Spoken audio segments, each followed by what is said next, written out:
Hello students, आज हम लोग 10th क्लास के त्रिकोणमिति के बारे में अध्ययन करेंगे। स्टार्ट करते हैं हम लोग त्रिकोणमिति। त्रिकोणमिति हेडिंग डाल दिया गया है जिसका इंग्लिश होता है ट्रिग्नोमेट्री। सबसे पहले त्रिकोणमिति का हम लोग परिचय देखेंगे। त्रिकोणमिति में किस तरीके से पढ़ा जाता है, तो सबसे पहले त्रिकोणमिति जो है इंग्लिश शब्द इसका होता है ट्रिग्नोमेट्री। ट्रिग्नोमेट्री जो है ग्रीक शब्द है। ट्रिग्नोमेट्री जो है ग्रीक शब्द से मिलकर के बना हुआ है। वह ग्रीक शब्द है ट्रिग्नोन प्लस मेट्रॉन, जिसका शाब्दिक अर्थ होता है, ट्रिग्नोन का शाब्दिक अर्थ त्रिभुज और मेट्रॉन का शाब्दिक अर्थ माप होता है। फिर इसके बाद हम लोग ट्रिग्नोमेट्री में ही किसी बुक में यह भी दिया रहता है कि त्रिकोणमिति 3 शब्दों से मिलकर बना हुआ है। जो ट्रिग्नोमेट्री है ग्रीक भाषा के 3 शब्दों से मिलकर के बना हुआ है, ट्राई प्लस गोनिया प्लस मेट्रॉन। ट्राई का अर्थ होता है 3, गोनिया का अर्थ होता है भुजा और मेट्रॉन का अर्थ होता है माप। अब इसमें हम लोग अगर हिंदी के नाम से देखते हैं तो त्रि मतलब होता है 3, कोण और मिति मतलब होता है माप, अर्थात 3 कोणों का माप। और इसका मतलब हुआ 3 भुजाओं का माप, त्रिभुज की माप। तो हम लोग त्रिकोणमिति में यह चीज जाने कि जो त्रिकोणमिति अर्थात ट्रिग्नोमेट्री है, इसका शाब्दिक और अर्थ पूरा बोला जाए त्रिकोणमिति का तो तीनों कोणों की माप, या बोल सकते हैं तीनों भुजाओं की माप। तो त्रिकोणमिति है क्या, इसमें यहाँ परिभाषा लिखा गया है। त्रिकोणमिति गणित की वह शाखा है जिसमें त्रिभुज की भुजाओं और कोणों की माप, त्रिभुज की भुजाओं और कोणों की माप। सिर्फ इसमें भुजा का अध्ययन नहीं किया जाता है, सिर्फ उसमें कोण का अध्ययन नहीं किया जाता है, त्रिभुज की भुजाओं एवं कोणों की मापों तथा उससे संबंधित प्रश्नों का अध्ययन किया जाता है, वही कहलाता है त्रिकोणमिति। 10th क्लास में हम लोग त्रिकोणमिति में सिर्फ समकोण त्रिभुज के बारे में अध्ययन करना है। जितने भी समकोण त्रिभुज है, समकोण त्रिभुज के अध्ययन करना है। तो सबसे पहले लोग ये भी चीज जानते हैं कि समकोण त्रिभुज किसे कहते हैं। वैसा त्रिभुज जिसका एक कोण समकोण हो, अर्थात वैसा त्रिभुज जिसका एक कोण 90 डिग्री हो, उसी को हम बोलते हैं समकोण त्रिभुज।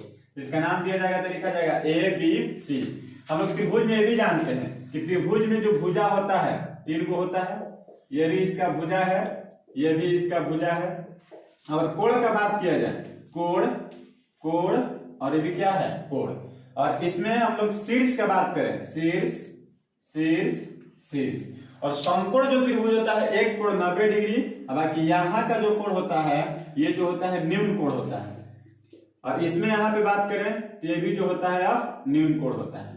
और हम लोग सिर्फ थोड़ा सा कोण के बारे में अध्ययन करें तो कोण में पढ़े हुए हैं कि 2 आदि बिंदु वाले रेखा, अर्थात हम लोग बोल सकते हैं किरण बोलेंगे, इसका जो झुकाव है इसी को हम लोग बोलते हैं कोण। और इधर से इसको घुमाए हैं, इधर से नीचे से ऊपर की ओर ले गए हैं, यहाँ पे कोण जो बनता है पॉजिटिव बना हुआ है, पॉजिटिव बना हुआ है। यदि इसी कोण को हम लोग नीचे में घुमा दिया जाए, ठीक है, तो इसे हम लोग बोलते हैं निगेटिव कोण, यहाँ पे बनता है निगेटिव कोण बनता है। अर्थात हम लोग इसे बोल सकते हैं, घड़ी का सुई हम लोग देखें, घड़ी का सुई किस तरीके से घूमता है, तो घड़ी का सुई इस तरीके से घूमता है। तो जब घड़ी का इस तरीके से सुई घूमता है कि हो गया तुम्हारा घड़ी की दिशा में और ये घड़ी के विपरीत दिशा में, इसे हम बोलते हैं क्लॉकवाइज डायरेक्शन। ऐसे हम लोग बोलते हैं एंटी क्लॉकवाइज डायरेक्शन। हम लोग इसमें याद रखना होगा, ये जो भुजा है अगर ऊपर में घूमता है, एंटी क्लॉकवाइज डायरेक्शन में घूमता है तो कोण पॉजिटिव होता है, और विपरीत दिशा में घूमता है अर्थात घड़ी की सुई की दिशा में घूमता है तो उसे हम लोग कैसे बोलते हैं, निगेटिव। कोण जो होता है निगेटिव। और हम लोग 10th क्लास तक अध्ययन करना तो सिर्फ पॉजिटिव कोण के बारे में जानते हैं। जितने भी कोण होते हैं सब पॉजिटिव होते हैं, लेकिन आगे क्लासों में चर्चा किया जाएगा कि जो कोण होता है सिर्फ पॉजिटिव नहीं, कोण निगेटिव भी होता है। अभी तक से हम लोग इसमें त्रिकोणमिति में सिर्फ इसमें हम लोग अध्ययन किए। त्रिकोणमिति हम लोग पढ़ते क्या है, त्रिकोणमिति में जैसे अगर बात किया जाए कि कोई भी एक बहुत बड़ा मीनार है, बहुत बड़ा ऊंचा मीनार है, हम यहाँ पे खड़े हुए हैं, हमको इस मीनार को देखना है, इसके मीनार की चोटी को देखना है। मीनार को चोटी को देखेंगे तो हमारे आंख पर इस तरीके से इसका जाएगा तुम्हारा रेखा। फिर इसके बाद यहाँ से इसके कुछ ना कुछ हमारा से दूरी होगा। जब दूरी होगा तो इसमें जरूरी नहीं है कि हम लोग अच्छी तरीके से इसको माप सकते हैं। मापने को अच्छी तरीके से अध्ययन करने का किस तरीके से माप सकते हैं, कितना हम लोग आसानी हो सकता है। चाहे मान लो बहुत सारा पानी भरा हुआ है, पानी में एक बहुत बड़ा जहाज है, जहाज पे कोई एक व्यक्ति बैठा हुआ है, एक छोटा सा नाव यहाँ पे चल रहा है। अब इसमें से यहाँ से हम लोग को दूरी मापना है, तो उसके लिए त्रिकोणमिति हम लोग अध्ययन करते हैं और उसके लिए हम लोग त्रिकोणमिति पढ़ते हैं।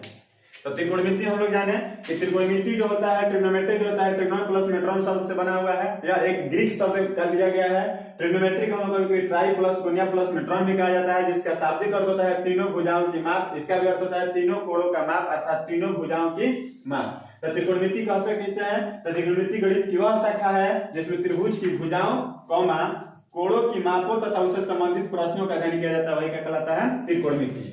त्रिकोणमिति में हम लोग 10th क्लास में सिर्फ समकोण त्रिभुज के बारे में पढ़ना है, और समकोण त्रिभुज के कोण, समकोण त्रिभुज की भुजाओं के संबंध के बारे में अध्ययन करना है। और समकोण त्रिभुज के बारे में हम लोग का संबंध अध्ययन करेंगे तो समकोण त्रिभुज के बारे में भी जानना चाहिए। समकोण त्रिभुज के बारे में जानते हैं, वैसा त्रिभुज जिसका एक कोण 90 डिग्री हो, उसी को हम लोग बोलते हैं समकोण त्रिभुज। जब एक कोण 90 डिग्री, ये जो दोनों कोण होगा ये हमेशा होगा न्यून कोण। त्रिभुज में 3 भुजा, 3 कोण और 3 शीर्ष होता है। फिर इसके बाद कोण जो होता है वह कोण पॉजिटिव भी होता है और कोण निगेटिव भी होता है। जब क्लॉकवाइज डायरेक्शन में किरण को घुमाया जाता है तो हमेशा कौन होता है? निगेटिव।